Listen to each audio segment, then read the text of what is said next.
I've been thinking about this subject for a good while now and actually started scripting this video around the release of last year's Resident Evil 2, but with no formed conclusion, I left it on the back burner. But with the upcoming Resident Evil 3 and Final Fantasy VII, I feel obligated to finish it since the topic is just as relevant as it was last year. With movies, what is and is not a remake is pretty clear cut. It's a retelling of the same story. Changes will be made, of course. Elements that don't hold up or are period specific will change, as will things that don't need changing, but it's largely the same movie, just usually worse. With video games though, this is often not the case. Sure, you get some like Resident Evil or Metroid Zero Mission, which absolutely feel like updated versions of the original title intended as an improved, definitive version of that game. But with remakes like Resident Evil 2 and 3 and Final Fantasy VII, I feel that the line has become quite blurry. Resident Evil 2 initially looks like the map is mostly unchanged, but once you leave the RPD and enter the sewers and lab, areas seem to carry only the basic descriptor of the original locales and it feels more like a brand new game. And then there's the shift from a fixed camera to a third-person shooter perspective.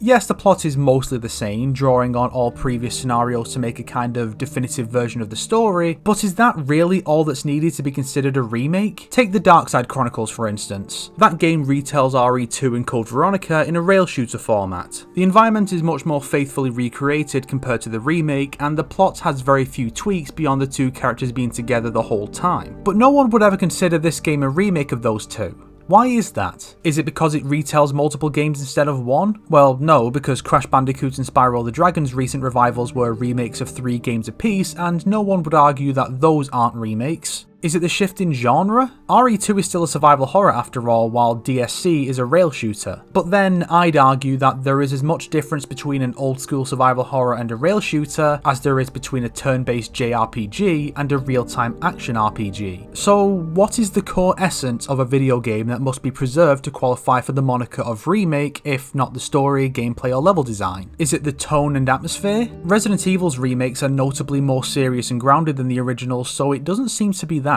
Is it the structure of the campaign? RE1 and 2, kind of, keep the same multi-campaign approach to their stories as the originals, which DSC doesn't, instead combining them into a single campaign. But FF7 is being split into multiple games with currently vague carryover from one to the next. Is it just a feeling that can't be easily defined? A certain unquantifiable instinct that this new thing is like the old thing? Maybe, but I can't imagine too many people feel that way with FF7 and the recent R remakes. Or is it simply a matter of branding? Is it only a remake if the creators decide it is? DSC was never labelled as a remake, so it isn't, while RE2 and 3 and FF7 were, so they are? That's a rather unsatisfying answer. Could it be a combination of these elements, like a certain percentage of these things needs to carry over? RE2's tone and the majority of its gameplay are different, but it has the same plot, campaign structure and genre, and the environment and gameplay have certain elements carry over. FF7's genre and gameplay are radically different, with a seemingly more serious tone, but it seems to have the same basic plot and environments. DSC has a slightly darker tone and the genre, gameplay and campaign structure are radically different, but the story is the same. Story seems to be the key factor here. If the gameplay is the same but the story is different, then it's just a sequel. Gameplay needs to have some common element, even if it's just inventory management and puzzle solving or character growth. Genre, or maybe just subgenre, doesn't strictly matter, nor does the tone. Campaign structure seems to be another notable component. Even a year since I began putting these thoughts to paper, I still have no real conclusion on where the line between remake and reimagining lies. As such, I suppose the best option would be to leave this essay open-ended and, rather than providing my own ultimately subjective view, to instead use this essay to open a discussion about the subject. What do you guys think are the key factors that must be adhered to qualify as a remake, if anything? Let's get the discussion going and see if we can work this out together so we can properly evaluate Resi 3 and FF7 when they finally release this year.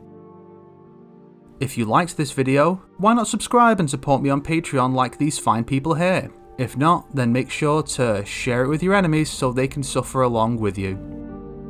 Today's recommended video is The Real Games to Anticipate in 2020 by The Gaming Brit, which is actually a thinly veiled excuse to discuss franchise revivals, video game analysis, and the modern approach to remakes, using Devil May Cry 5, The Last of Us 2, and Resident Evil 3 as segues.